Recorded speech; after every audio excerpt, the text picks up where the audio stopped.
Huh, I'm live now. Well, that was weird. That was really weird. I thought that was weird, very, very weird. I thought I already had it on live and I was all set up. I guess they switched it up a little bit on me. Sorry about that, folks. I thought I had everything ready to go, but I guess not. I just did everything that I thought was possible, but hey, I now I got it on live and here we are. Sorry about that. I hit the wrong button. I hit the wrong button.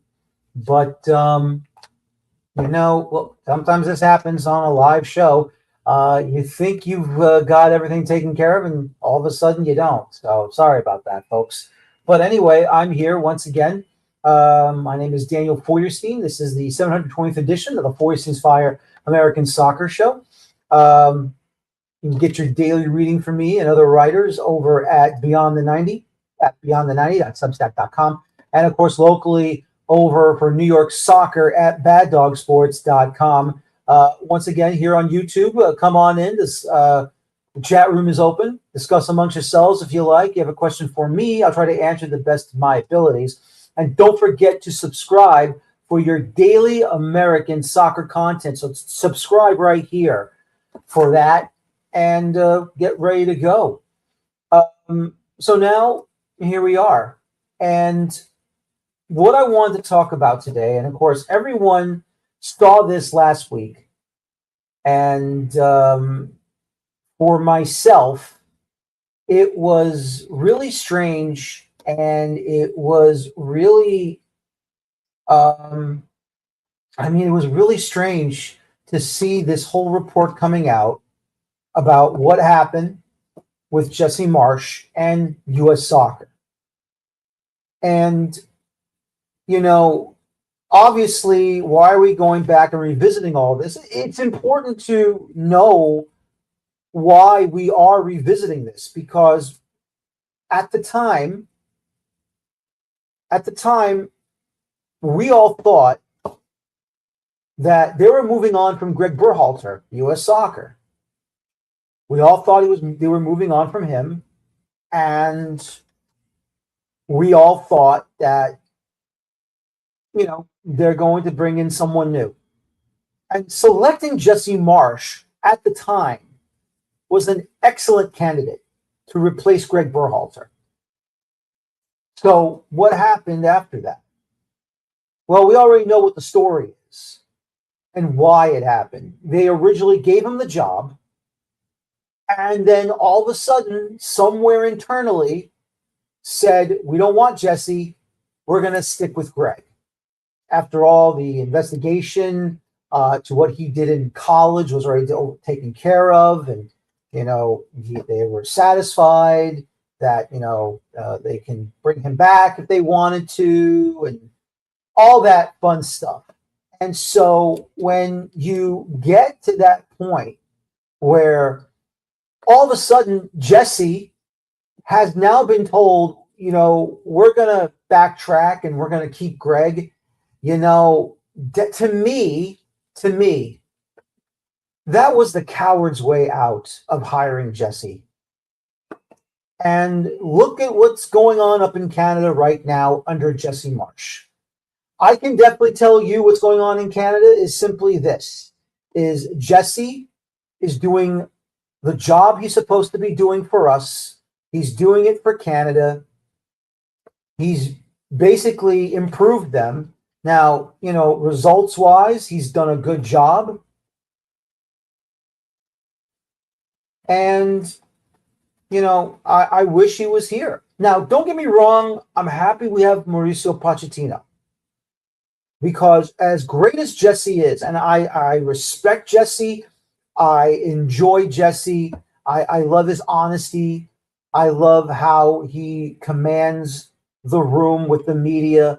Obviously, you've seen his, locker room speeches. I've seen his locker room speeches, not in the locker room per se, but when he was managing, head coaching at the New York Red Bulls, now Red Bull New York.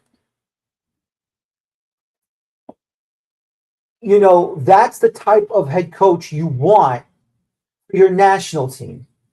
That's the type of head coach that you wanted to come in and put this national team where it should be. But instead, they went back to Greg. And regardless of what you may think of Greg as a club head coach, fantastic. As a club head coach, Greg Berhalter is very good at what he does. But on the national team level, the international level, Greg stinks. That's the only kind way I can put it. Greg stinks as a national team head coach. The international game, he stinks. Regardless of what he was able to do in the Gold Cup, regardless what he was able to do in 2 of the first 3 Nations League finals tournaments with the USA. The truth of the matter is this: Greg Berhalter, because he got lucky with the worst head coaches that Mexico has ever had and the worst rosters that Mexico has ever had, he still cannot head coach out of a paper bag. I understand you want to defeat your rivals, and I'm all here for it. But when you want to face the Netherlands, the English, the French, the Dutch, I already said that anyway, the Italians, the Swiss, the Polish, Romanians, Brazils, Colombias, Ecuadors, Uruguays, even the Japanese, even, heck, the Russians. These international matches, you better have a damn good game plan. You better have a damn good game plan. Because if you don't, and you continue to screw it up from start to finish, well, that's nobody's fault but you, Greg. That's right. It's nobody's fault but you. At least on a club level, you can go ahead, just toss out the horrible performance, plug back in next week, go out there and get the victory. And now, like I said, in Chicago, when he was in Columbus, anytime in Major League Soccer as a head coach, he's one of the best. But once again, they went back to the well one too many times. And unfortunately for Mr. Berhalter, you complain about him or you complain to him in some way, whether it's his tactics, whether it's his formations, or whether, he goes out and says all these wonderful things. And then, 1 minute he says, oh, I don't want to talk about the referee. But then all of a sudden, he talks about the referee. Didn't you say, Greg, you were not going to talk about the referee? And then all of a sudden, you do talk about the referee? Are you contradicting yourself? Because you were during the Copa America. When you put us as the first host nation of that tournament to go 3 and out. So while I thought, Jesse should have been our national team head coach, the American, now we have Mauricio Pochettino. And I have nothing against Mauricio Pochettino. Because what I think he is going to do, I think he's going to do a great job. So far, he's had some bad matches. He's had some good matches. He's had to handle a lot of stupidity from certain players that should have been on that Gold Cup squad. Injuries, you can't help but not choose those players who are, coming back from injury or are currently injured. There's nothing you can say or do about that. But once again, folks, this is what we all need to understand, and this is what you all need to know, is that with the right head coach for our national team, you cannot screw that up. And this is why U.S. soccer sometimes U.S. Soccer cannot be trusted because some way, somehow, someone internally is going to turn around and tell somebody who's supposed to be hiring that head coach, we've gone over your head, and we're going to bring back the last guy. I mean, how is that possible? How can that happen? How can that happen? Don't you trust your sporting director? Don't you trust your higher ups to make the proper hirings to bring in someone new to be the new head coach of this national team for the men's team? How could you screw this up and allow this to happen? How? All I can tell you is this. Whether it was Cindy Parlow-Cone who overrid her sporting director, whether it was JT Batson who overrode his sporting director, which I don't think he did, but if it was, shame on him. If it was someone else at the boardroom level that not only overruled the sporting director, JT Batson and Cindy Parlow-Cone, all three of them, and said, tough, we're bringing back Greg Berhalter, then I believe that the board of directors, whoever was part of that, should remove themselves from their position and do not return.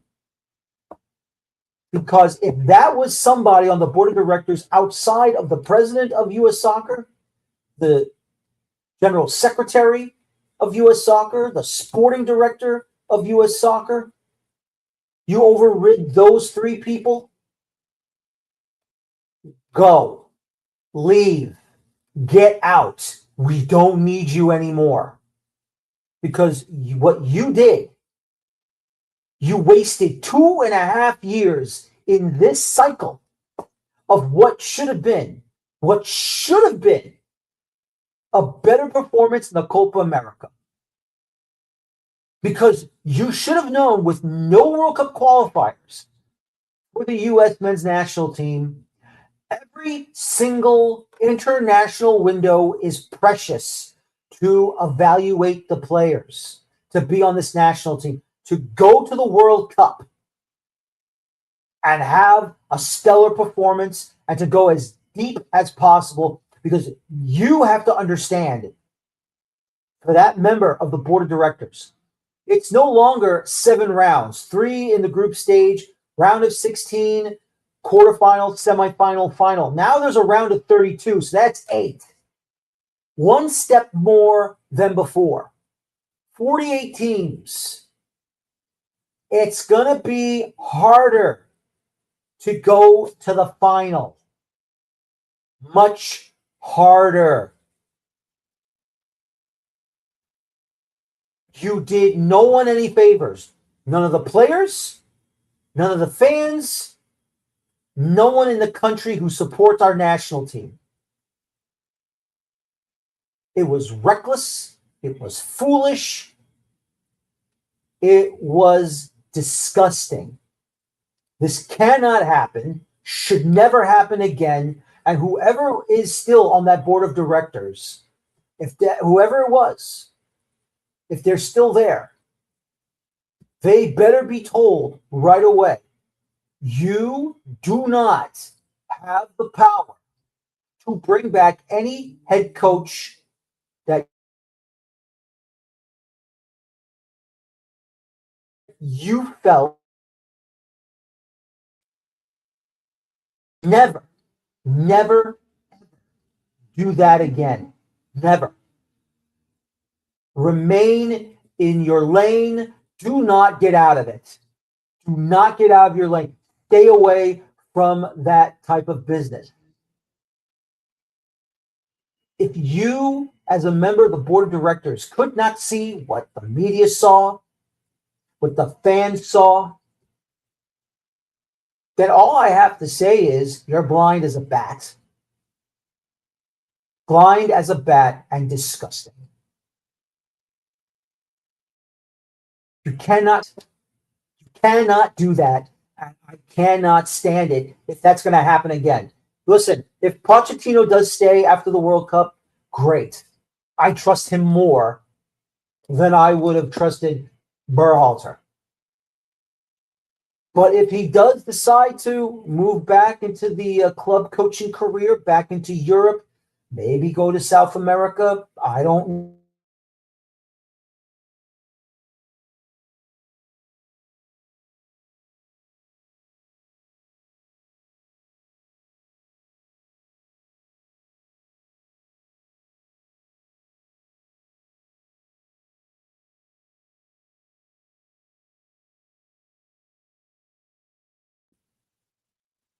It's great. It's Mauricio Pochettino's choice. But once again,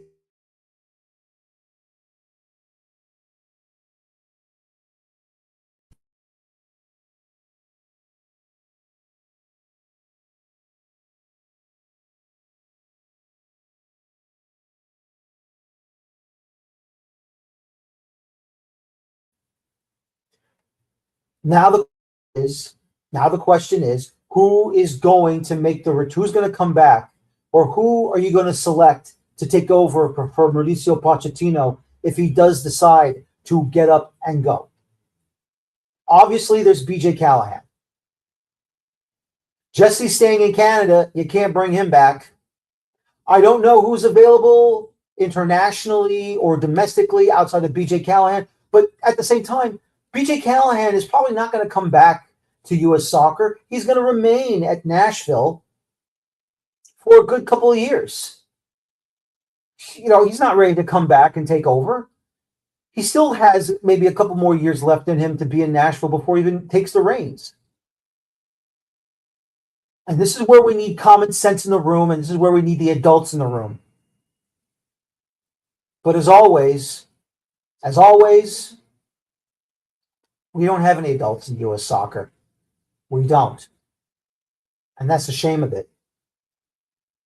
But hopefully, someone will finally wake up and say, we can't do this anymore. We got to stop shooting ourselves in the foot. Well, ladies and gentlemen, let me go ahead and tell you about this segment's sponsor. It is Dino Luzzi Energy Drink. When I need that extra kick to power through match analysis and late night transfer rumors, there's only one drink that delivers authentic Italian energy, and that's Dino Luzzi. Crafted in Italy with the same passion I bring to this show, because real energy comes from real ingredients, just like real soccer talk comes from real insiders. My only guests tonight, I recorded with them their interview. Like I said, they were not able to come last night on the Open Cup review show for round one, but I was able to get both Bruno Kaloji and his son, Braiden Kalonji, the owner of Kalonji Pro Profile. His son, the 14-year-old, scored the historic goal in the Open Cup last week on Wednesday, March the 18th, the youngest goal scorer ever to score a goal in the U.S. Open Cup in the modern era. And right now, here is that interview with those two right now. And welcome back to the American Soccer Show, as we are here to talk about, of course, that wonderful moment that happened last week on Wednesday, March 18th, my fault there, as Kalonji Pro Profile was on the road against Chattanooga FC. Unfortunately, they did not advance, but miracles do happen in the Open Cup, and we are joined by the Kalonji family of Kalonji Pro Profile. Of course, father and head coach / owner Bruno Kaloji, and his son Braiden Kalonji, who scored the miracle goal that opened the scoring in the match in the 13th minute. Guys, thank you so much for your time. I really do appreciate it. First things first, Bruno, what was that like for you, your son, and your players to perform at the highest level in such a grand tournament like the U.S. Open Cup? We've been preparing Braden to play in the U.S. Open Cup during the summer on his vacation time.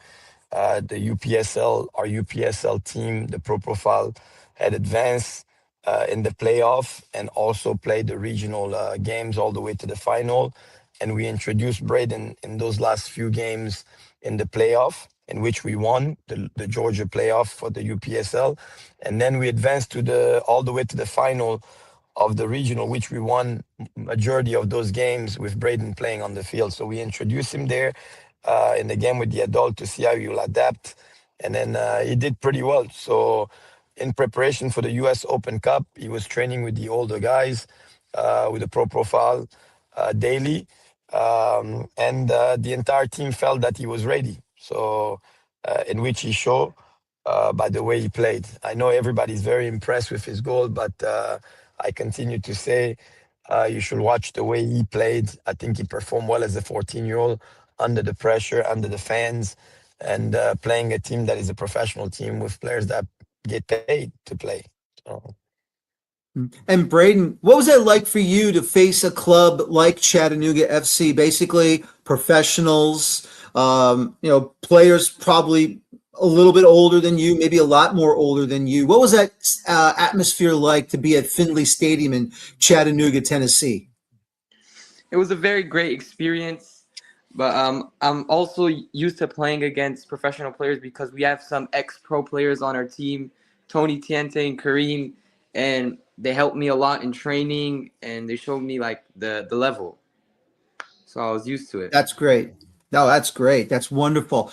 Let's talk about that. Obviously, Bruno, your club got the penalty awarded in that big moment. And, obviously no one's expecting, well, you're hoping the keeper doesn't make the save, and he did make the save, the keeper, but then the ball comes to your son, and when he unleashed it, what was that like for you?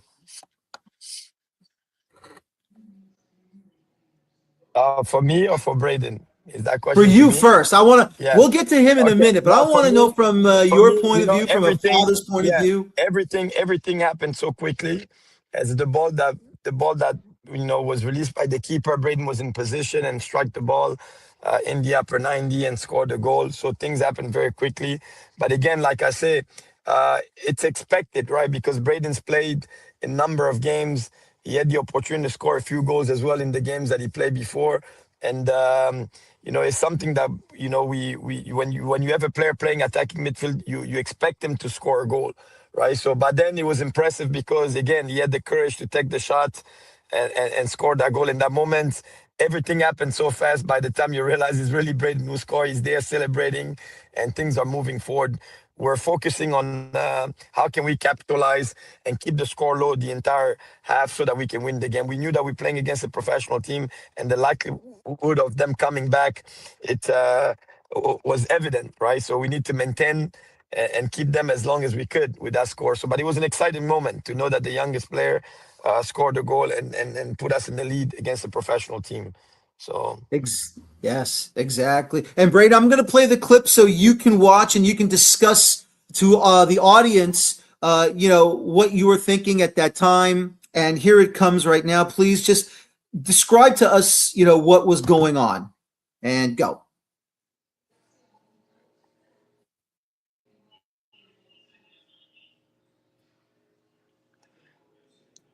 Did you see that, Braiden? Yes, I did. What was going through your mind, when you're watching that back? I know you probably watched it many, many times on YouTube, on social media. What was that like for you to, capture that moment and convert that chance? It was a really, I was really proud of myself, and it was a great moment, and everything happened so fast. I couldn't even believe it. I didn't even realize what I did. And I was just so happy because I worked a lot. I've been training a lot, and I was happy that it showed. And you just didn't expect the ball to come to you so quickly after the goalkeeper made the save? You're expecting it to get cleared, I guess, and you just reacted right away? Yeah. That's amazing. That's just amazing to see that happen. And, I had to go, gentlemen, I had to contact the Soccer Hall of Fame. I had to contact the Cup.us. to see, who's keeping the records and everything. And, Braiden, you are the youngest goal scorer in the modern era of the Open Cup. Just to make history like that, how special is that for you? Obviously, special for your father, your family, and everyone in the area. What was that like, that feeling to know you've made history? It was a really good feeling, and I was really grateful because I've been praying a lot and I've been working a lot, and I was really proud of myself. Yeah. Nope, that's great. That's great. Dad, what's his main position on the pitch? Well, Braiden is naturally a defensive midfield player, but in that position, we put him in the attacking midfield because obviously playing against stronger players, we needed to have two other older players behind Braiden so that we can defend appropriately. But Braiden usually will come in also to get the ball from the center back, as you guys saw in the video if you watched the game. So, but in that particular game, he was pushing up the attacking midfield, so closer to the goal. Distributing the ball to the striker, and which we know he can do very well. So, and again, like I say, he was in the right spot, the right time, and then he applied the technique that he trains every day, right? So, Braiden is in the morning, usually he's homeschooled, he's in the morning doing shooting training. So, in the game, you're reacting to everything that comes to you. So, I think that reaction was perfect in the upper 90. So, that's a Yes, good it goal. was. No, it was a fantastic goal. And of course, I'm watching all the broadcasts that day, YouTube, CBS Sports Network, Galazzo Network. And then during the from New Jersey, in Garfield, New Jersey, SC Vistula Garfield hosting One Knoxville, the broadcasters talked about you. And when I heard you were only 14, I was like, what? You 14 years old scoring a golazo like that? No way. That's impossible. But you did, and that was just tremendous work from you. Obviously, your father managing the club and teaching and everything, and it's just been wonderful to watch that moment happen. And it's all in Absolutely. our brains. Yeah, and then a lot of credit to his trainer Tony Tiente, who's been training him a lot. So he has a trainer who plays on the field as well. Actually, you can call it a coincidence or a backup, whatever you want to say. But the person who took the PK, which nobody's talking about, is Tony Tiente, is Braiden's trainer. He's the one who trains Braiden every morning, shooting training, technical training, fitness training. So he's doing training with Braiden every morning. So he missed the PK, and Braiden backs him up by scoring the goal. So kind of to cover up the fact that he did miss the PK, and Braiden's the one that's scoring the goal. So for me, there's a big story behind that. But again, it also shows everyone that when you give younger players the opportunity to play, sometimes they can impress you by doing magic and by doing phenomenal on the field. So I think the difference in the US, I believe the transition that we have to take is giving players more opportunity to play at the younger age with the older players. So I think that's an element that we keep seeing more and more coming up right now in the youth soccer. A lot of younger players are playing with the adults, and it's promoting the players because, again, we could have never known if Braiden would have scored a goal if we didn't give him a chance to play. If we're so focused on just winning the game at the moment, this is a big game, it's a US Open Cup, and we didn't believe that Braiden could do it, and we didn't put him in a game. We just put another older guys. If we looked at that as a deficiency, having a 14-year-old on the field, we would have never found out what he could do, right? So he did score the first goal, the only goal, and he did play extremely well. So that shows you that there's many 14-year-olds out there that can also do that if they're given the appropriate chance and the chance to play. So this is just the beginning. I hope a lot of people out there who have a UPSL team will learn to do the same. And then also teams to be encouraged to continue to give a chance to the younger players to continue to develop and play, right? So that, for me, that's the message. Exactly. Braiden, I have to ask you, has Tony offered you a meal, either lunch, dinner, or just hanging out for ice cream? Has he paid for a meal for you since you scored?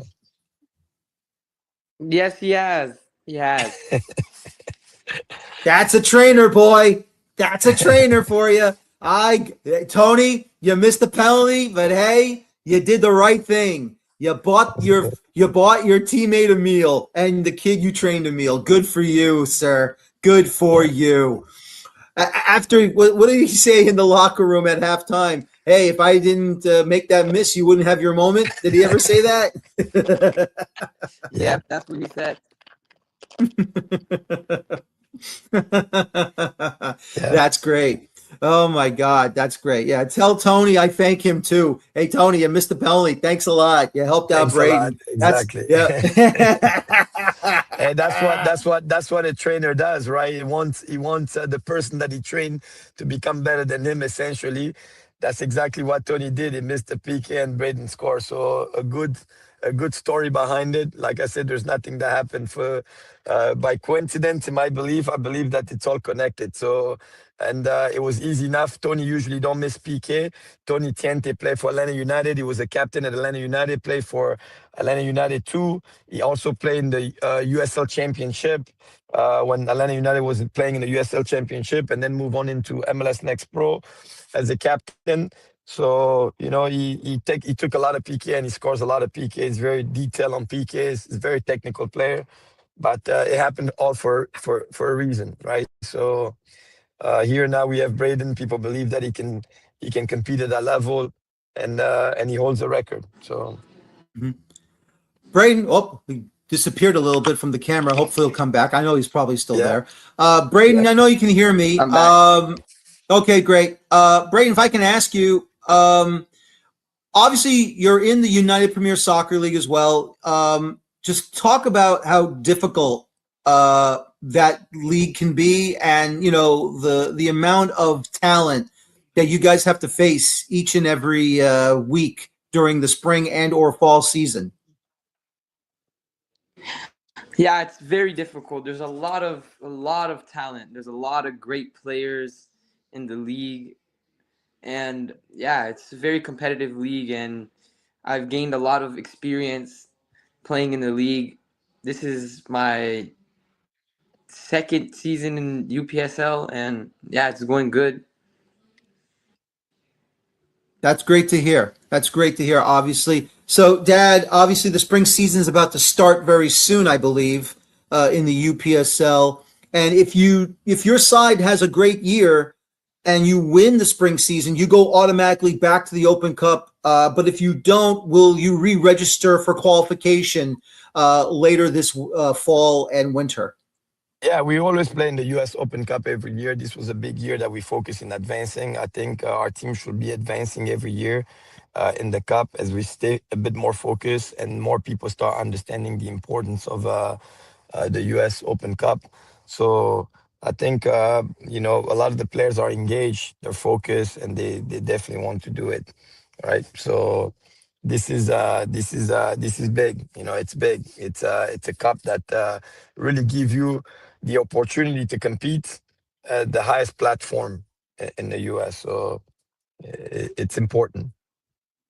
It really is. Gentlemen, I really appreciate your time joining me today. It was a great, great moment for all of us. I know it's a fantastic moment for yourself, Braiden, for your dad, for the entire club. Congratulations. You are now the official record holder of the youngest goal scorer in the Open Cup in the modern era. Guys, thank you once again and enjoy the rest of your day. All right? Thank you. Yes, thank you. Bye-bye. Bye. And once again, that was Braiden Kalonji, the goal scorer. Unfortunately, his camera conked out on us. And of course, that was also Bruno Kaloji, his father, head coach, owner of the Kalonji Pro Profile Club that does play in the United Premier Soccer League. And they're going to try and get him to get back into the Open Cup as much as they can. And we'll see what happens if they do so. I hope they do. I hope they do find a way to get into there, whether it be through winning the spring season championship or going back into the rounds of qualification. We'll have to wait and see what's going to happen. But, that was tremendous. I really want people to understand that's history, regardless of what club they play for. MLS, USL Championship, USL League One, USL League Two, NPSL, amateur clubs, UPSL clubs, it does not matter. If you are good enough, then you're old enough. And what he did was tremendous. What he did was big time, and it should be celebrated. Now, I don't know if CBS Sports Golazo Network got a glimpse of it. I don't know if they were actually talking about it on Morning Footy, or at least during any time during maybe CBS Sports HQ. But I noticed it. I celebrated it. And I invited them to come on the show. I know I wish they would have won the game. I really did wish they would have beaten Chattanooga FC, but that just wasn't in the cards, unfortunately. But history is history. We cannot continue to ignore history that was made and history that is being made. We cannot ignore that. Cannot. That was, my friends, an exciting moment in American soccer history. And now this is the international break, so we're not going to have any club matches this weekend. The international matches are here. Of course, the U.S. is going to play 2 friendlies in Atlanta at Mercedes-Benz Stadium, of course, one against Belgium and the other one against Portugal. So it should be a fun time and it should be exciting. But we're also looking to see who else will join us, whether they play here in the States, in the North, in Canada, or in the South, in Mexico. It should be exciting. It should be fun. And here are those playoffs that love to talk about those playoffs. And we're going to start off right off the bat with the UEFA playoffs that these teams are going to be facing off against. Here it goes right now. We have, as you can see, the times. Obviously, the majority of them for Thursday's first matches will be one match will be at 1 o'clock Eastern time. The rest will be at 3:45 p.m. Eastern time. As you can see, Turkey will take on Romania, and that will be on Fox Sports 2 at 1 o'clock Eastern. That should be around 10 a.m. in the morning on the Pacific. And then the rest are at 3:45 Eastern, 12:45 p.m. Pacific. On Fox Sports 1, Wales will take on Bosnia-Herzegovina. And then online, Ukraine will take on Sweden. That will be on the Fubo Sports Network. You can catch that on Fubo TV, and as well on the Fubo Sports Network channel on Tubi through Fox. So that will be available to all of you then as well. Slovakia taking on Kosovo at 3:45 p.m. Eastern. Also on Fox Sports 2 at 3:45 p.m. Eastern. Poland against Albania. We have Czech Republic taking on Republic of Ireland. We'll also have Denmark taking on Macedonia. And then Italy takes on Northern Ireland. Unfortunately, Northern Ireland does not have a flag of their own, as I just learned.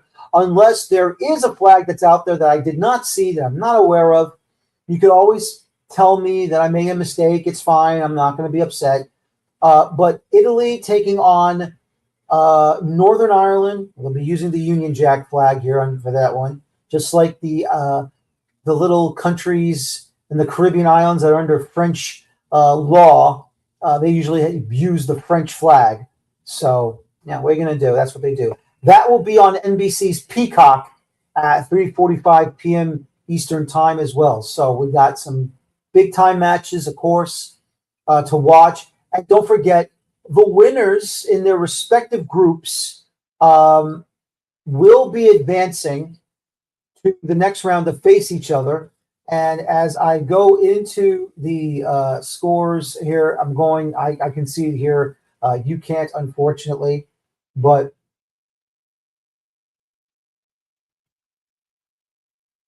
and I just made a mess on that one.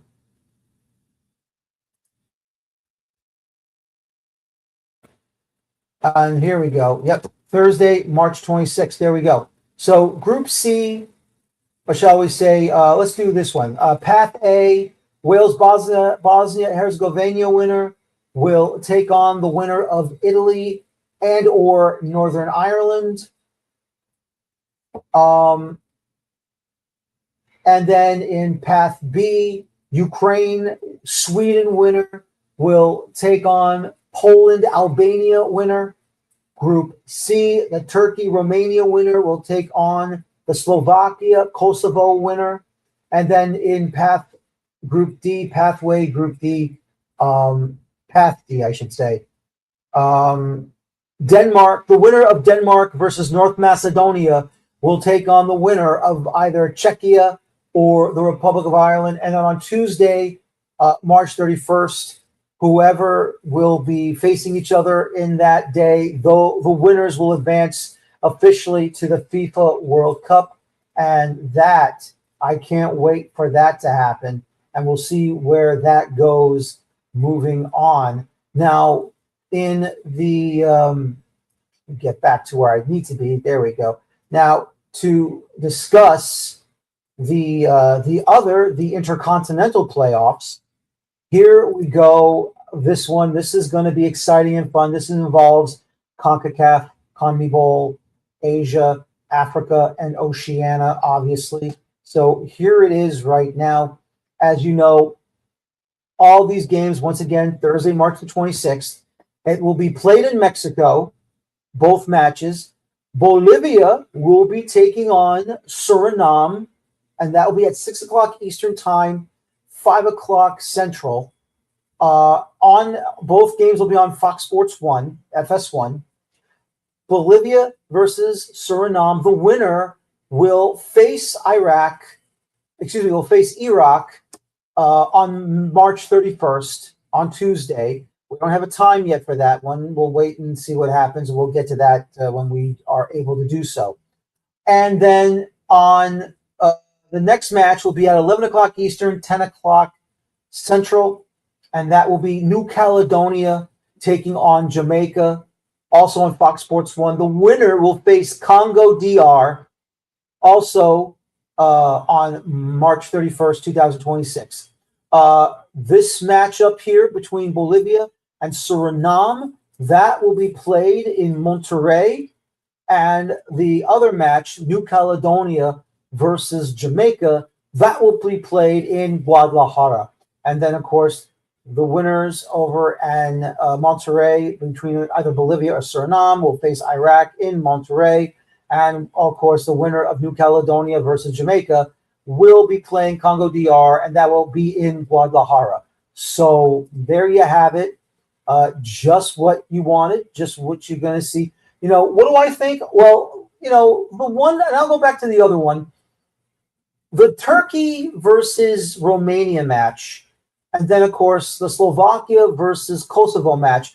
Obviously, the major threat for the U.S. men's national team, because it's the, you know, that's the group in that pathway. That's the group that the U.S. needs to watch out for.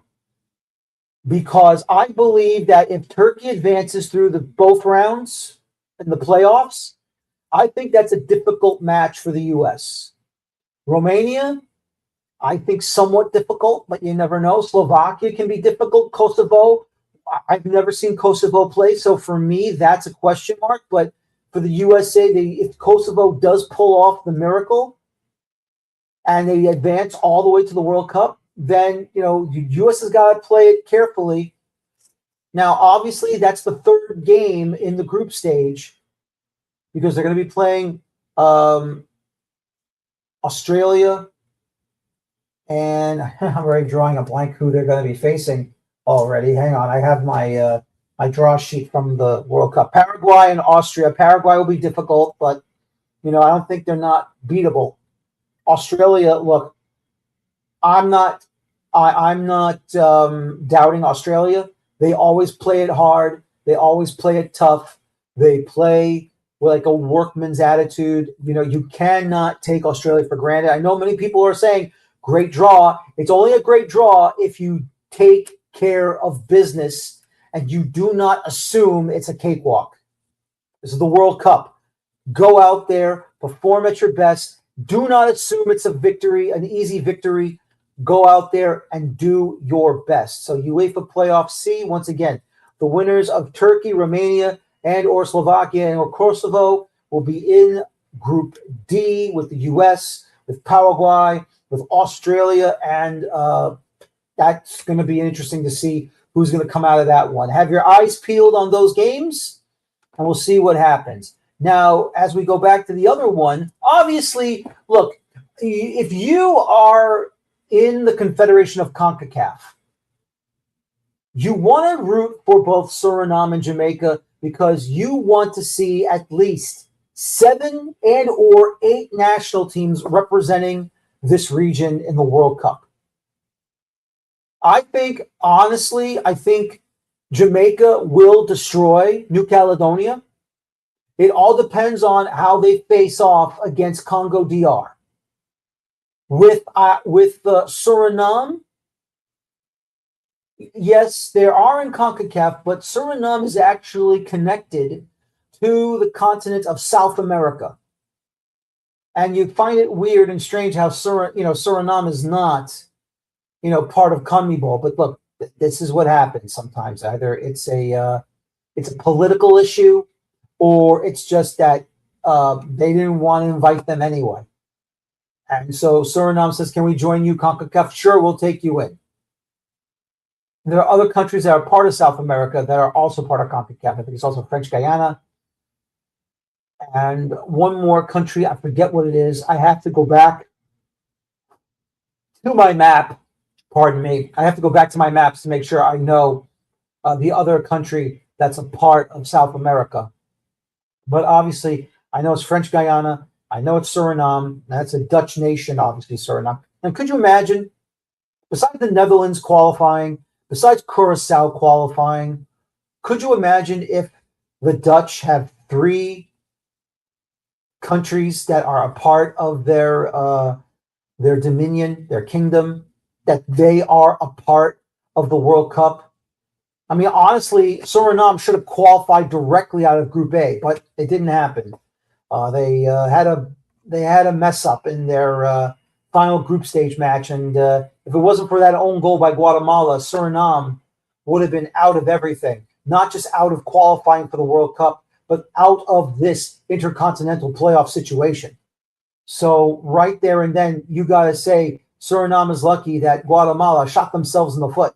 Sure, they won the match, but they gave Suriname the lifeline, and that also helped both, or should I say didn't help, but it harmed both Costa Rica and Honduras to get themselves eliminated, not just out of Group C, but out of the best second place finisher position, that they could have joined Jamaica, and they could not. And Suriname did.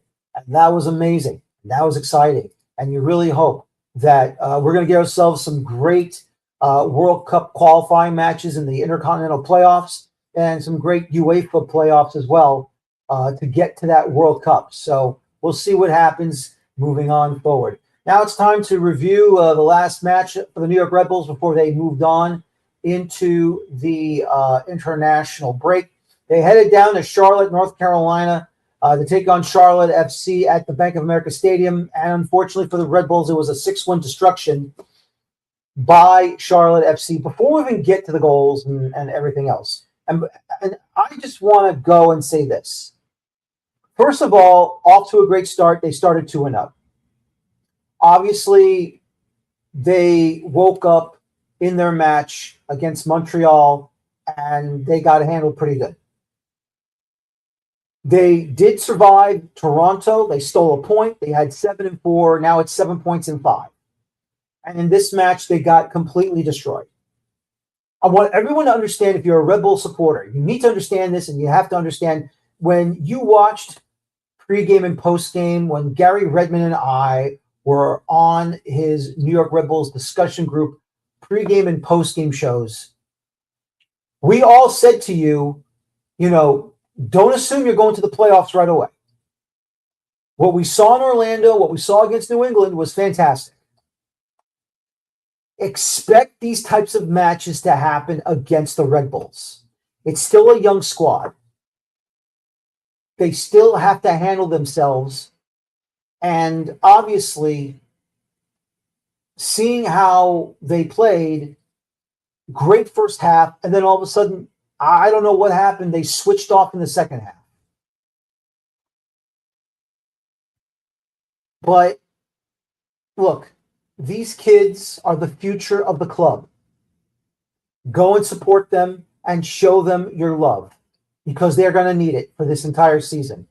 If they do find a way to straighten themselves out and have a better season and move forward, then you know what? Great. If not, it's okay. It's okay.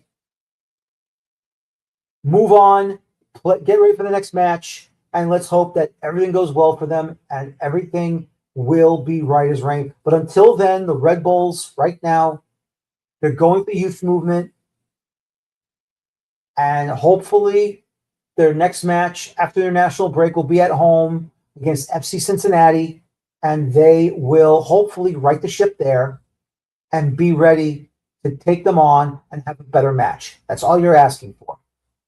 But I will say this, and it really bothers me. When you see Matthew Dos Santos chasing after Kerwin Vargas, he's staying with them step by step. The ball has been crossed towards Vargas in front of him. And look, and Matthew Dos Santos was right there with him for stride. And yes, Dos Santos did lift his leg up. He did. No doubt in my mind. He lifted his leg up. Absolutely. Did he make contact with Vargas? No, he did not. He did not make contact with Vargas at all. He got the ball. He got the ball to go off of Vargas and over the end line for a goal kick, Red Bulls. But as the far side assistant pointed his flag forward like this saying, goal kick, Alan Chapman blew his whistle for a free kick foul for Charlotte. That was incorrect. That was false. That should never have happened. There was no danger, nothing. If you're not sure of what you saw, then you do not blow the whistle. You do not blow the whistle. But unfortunately, blew the whistle. The free kick came. Idan Toklamani made it 1-0. The Red Bulls were attacking. They were going. Everything looked great. And then all of a sudden, somehow, some way, at the start of the second half, it all just fell apart. Kerwin Vargas gets his second goal right away in the 46th minute. And then, I screwed that up. I'm sorry. I screwed up the color of the card there. Gustav Berggren was the one who was sent off. Ronald Doncourt got the yellow card. So that's my fault there. My fault. My mistake. I colored in the wrong color of the cards for both men. But Gustav Berggren took out a Charlotte attacker, got straight red for it. Pep Biel with an amazing free kick, 3-0. Zaha, of course, 4-0. Archie Goodwin got 2 goals. And in between those 2 goals by Goodwin, Julian Hall gets his 3rd of the season, about time. Didn't have a goal in the last 2 matches, so he's got 3 and 5 right now in this young MLS season. Hopefully there'll be more. But once again, that's my fault on the cards. Color. Doncourt should have been a yellow. Gustav Berggren should be a red. He was sent off and will be suspended for the FC Cincinnati match at Sports Illustrated Stadium. But as I've said, the Red Bulls, it has to be better. It really has to be much better for the next game. And, now they have the international break off. They have this whole week off. Nothing big, nothing to do. Rest up. And hopefully those who are injured, ready to go, ready to play. Obviously, Justin Jay has a couple more weeks to go, unfortunately, with the hamstring issue. But hopefully he'll get back out there whenever he's ready to go. But other than that, look, this is why you play the games, and this is why the Red Bulls want to go in this direction. A little misguided on the center back department, but you know what? Look, Julian Guzman, I still feel he should never have traded away Sean Nealis. I believe he should have kept him here. And if he would have kept him here, I think you wouldn't have seen Alexander Hack leave. Now, I don't know if Noah Ayla would have stayed. I mean, Bristol wanted him. Bristol City wanted him. And so, they got him. But, not enough depth on the center back position. And, when injuries hit, that's a crapshoot. I don't know who's ready at Red Bull 2 to take over. But right now, mistakes. Not from Michael Bradley. Not from him. From Julian de Guzman, director of sport. Getting rid of Sean Nealis was a mistake. Will he ever correct that mistake? I don't know. But Sean Nealis should have stayed here. Sean Nealis should have remained on this club. And from that point on, we'll have to wait and see. But until then,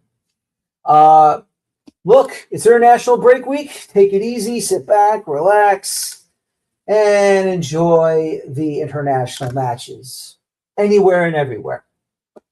Ladies and gentlemen, I want to thank my guests tonight. Of course, Bruno Kaloji, his son Braiden Kalonji from Kalonji Pro Profile. My name is Daniel Feuerstein. Thank you very much for watching me tonight. I hope all of you enjoyed the show, and please don't forget to rejoin me here at the Feuerstein's Fire American Soccer Show, and I hope all of you enjoyed yourselves watching the show. Thank you very much for watching me tonight, and as always, please enjoy your football. Thank you. Take care. So long, and have a good night, and bye-bye for now. Have a good night, everybody.